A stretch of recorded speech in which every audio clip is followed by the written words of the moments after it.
taught me some songs to remember my 3s and my 4s. And I still remember to this day, just showing how powerful these memory devices can be. And I'm going to sing you both songs. I'm going to warn you ahead of time, my voice isn't the greatest singing voice in the entire world, but I'm going to do my best for you guys. So here goes nothing. The 3 song went 3, 6, 9, 12, 15, 18, 21, 24, 27, 30, 33, 36, 39. There's 3s. And we got the multiple pluses. And the 4 song went 4, 8, 12, 16, 20, 24, 28, 32, 36, 40, 44, 48, 52. All right, I'll bring this.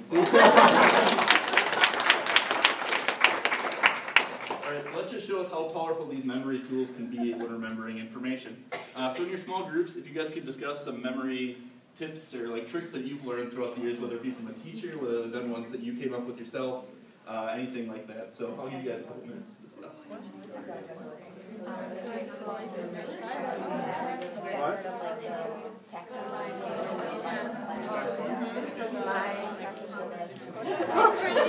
lines on the scale. Keep what? I had it for like 3 years. So. It was like the only way, and I still, I don't know. I'm never going to forget it. That's right. I don't.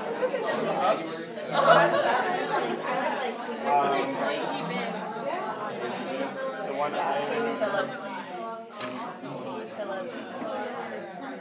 I don't remember that. But I know that they made it an accident. Yes, King Phillips something. This is the only way that I remember it. It's so bizarre. This is our high school team? No, I didn't forget it. But I also didn't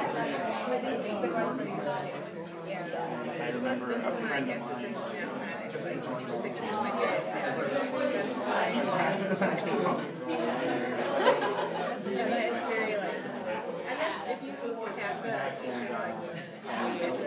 But that was her personality.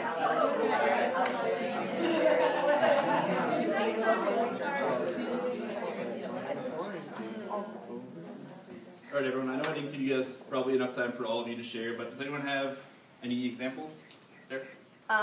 It's a little bold, but in biology you have to, you have taxonomy, so kingdom, phylum, such and such. My high school biology professor, in order for us to remember it, she said, keep privates clean or forget getting screwed.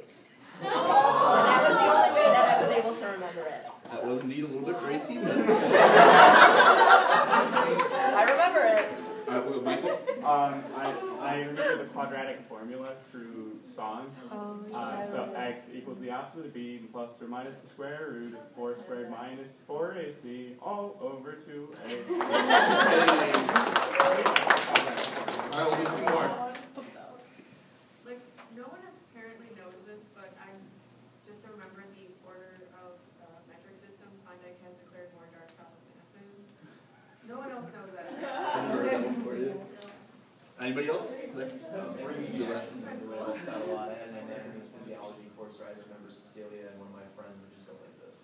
That's how I would remember Cecilia, and I still will do that as a joke with some of my friends back home. Awesome, great examples, everyone. So today, the strategy we're going to learn is pegs. And how pegs work is you have to imagine that you have pegs coming off the wall. So we have 5 pegs right here, and hanging on off of each peg isn't a coat, it isn't a hat, it's information. For today, the key is to associate a good mental image with each pen.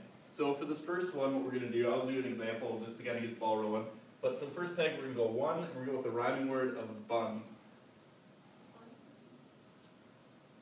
So I say 1, you say Bun. 1? Bun. Bun. All right, picture that bun. Picture it in your head. What kind of bun are we talking about here? Picture your own personal interpretation of the bun. So now we kind of have an idea of that. Get a good visual picture in your head. All right, we good? Okay, so for number 2, we're going to go with the word shoe. I say 2, you say? Shoe. 2? Shoe. 1. Bun. There it is. Okay, so I need to get a rhyming word for number 3. Does anyone have a good one? It's got to have a good... Tree. Tree. All right, I like that. That was actually a good point. Good job. All right, so three. Tree. Picture that tree. Picture an evergreen tree. Is it a birch tree? What kind of tree are we talking about here? Picture it in your head. You can talk to people at your table for a couple seconds. Get a good image of what you think that tree is going to be like. It's a deciduous tree. I don't like pine trees. I have no idea the difference between All right. all the different kinds of. What do we got for 4? Door. Door? Okay. I couldn't help it. All right, so 4. Door. 1. Bun. 3. Tree. All right. We're on good pace right now. It's all going pretty well. Number 5. Hive. I heard hive. Is that a good name? Picture that hive. I'm assuming it's a beehive. So 5. Hive. 4. Door. 1. Bun. 2. Shoe. All right, does everyone think they have these down pretty well? Now is when the tricky part comes in. Now we have the association with these with some major battles of the Civil War, which is what I was talking about at the beginning of the lesson. So for the first one, this one happens to be conveniently entitled The First Battle of Bull Run, which is the start of the Civil War. For our first major battle of the Civil War, I should say. So I'll write Bull Run up here. And what I need you to do is in your head, make some connection between a bun and Bull Run. For example, mine is, I picture a bull sprinting through a field, and then out of nowhere someone with 2 hamburger buns goes, when you think bun, you'll think bun. When you think bun, you'll think Bull Run. See how that works? Alright, so that's kind of what we got going here. Does anyone have a good mental image they have going on in their head right now? Or make a connection? Anyone raise their hands if they have anything? Picture something in your head, make a connection? Ben? I just think of combining the words, so the B from bull and the un from run. Okay, very cool. Fun. Michael? I'm imagining a bun that's named after the battle, so the Bull Run bun. There it is, there it is. And this is kind of the idea we want to get going. So for the second battle, this one's going to be a little bit more tricky because it's not a rhyming one like Bull Run was with 1. This is going to be the Battle of Antietam. Does anyone know anything about that battle? It's the bloodiest day in U.S. history. That is correct. Anyone else? Any other information about Antietam? Michael? It's what led Lincoln to decide to go with the Emancipation Proclamation. Yep, and those are the 2 things I actually had written down to describe about Antietam, just for the brief overview until we get it in the actual lesson. But if someone could make a connection for me in their head, what kind of connection could we get between shoe and Antietam? Ben? You got ant in the beginning of Antietam. You squish ants with your shoes. There it is. I was thinking since it's the bloodiest day, there's just a bloody shoe. Alright, see, that's a good connection. See, this is all stuff you can use. Angela? Aunt Tammy's shoes. There. I like that. I always pictured a case of Tums that were shaped like shoes, and ants consumed them. So that was my connection for that one. So if I say 1, you say. If I say bun, you say. Bull Run. All right. If I say 2, you say. Shoe. If I say shoe, you say. Antietam. Perfect. It doesn't flow quite as well without the rhyming, but alright, so number 3, the next important battle that we're going to cover in the class is the Battle of Shiloh. Does anyone know anything about this battle? I think the dog. Tree. Just the name of a dog. You can get it, right? Does anyone else have any information on the battle? Yep. There's something with the hill, like them running the hill, or that might be really wrong. There's probably something with the hill. I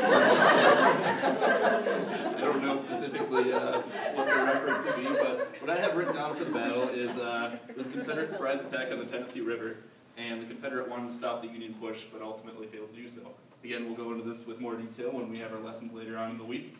But does anyone have any connections between tree and Shiloh? Shiloh is a dog and dogs pee on trees. Anybody else? Alright.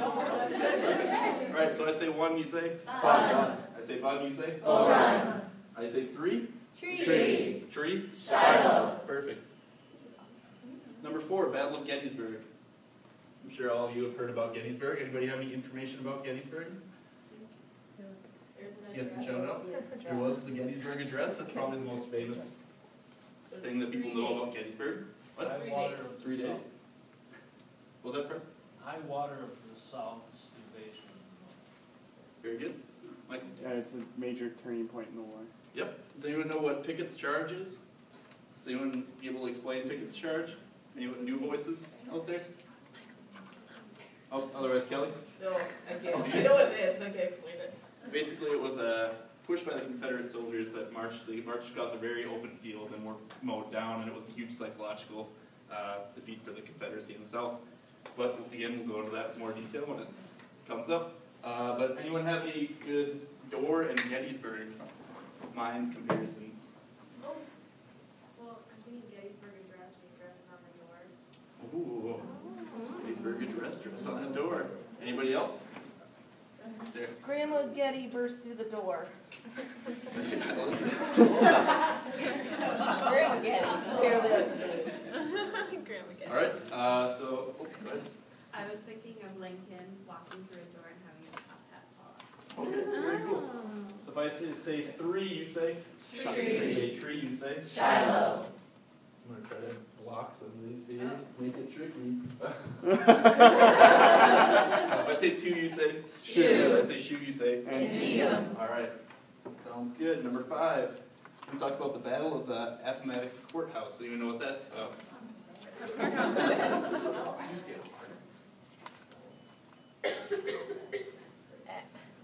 What's the... Say Appomattox CH. Does anybody know anything about this? Any information?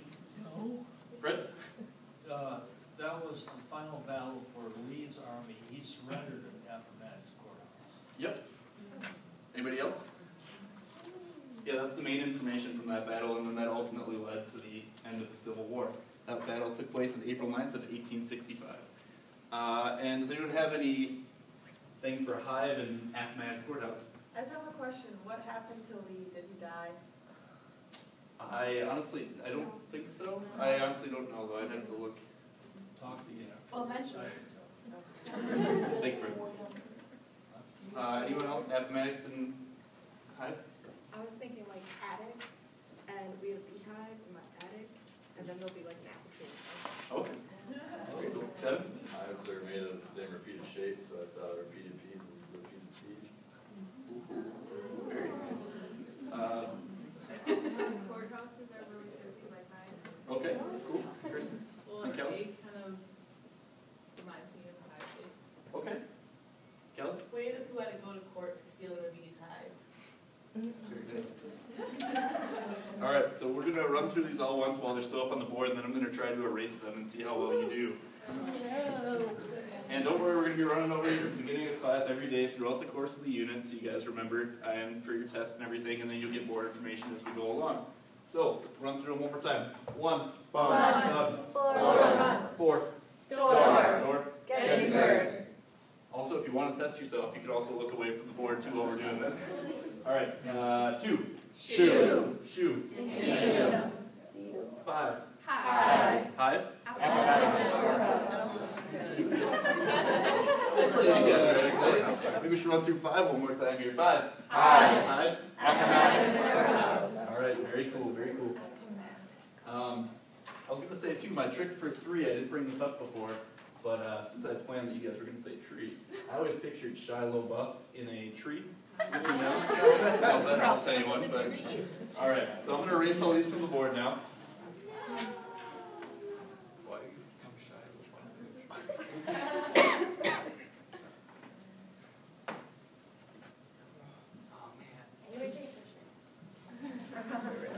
Let me write these down too, just so I have an idea. No, don't you?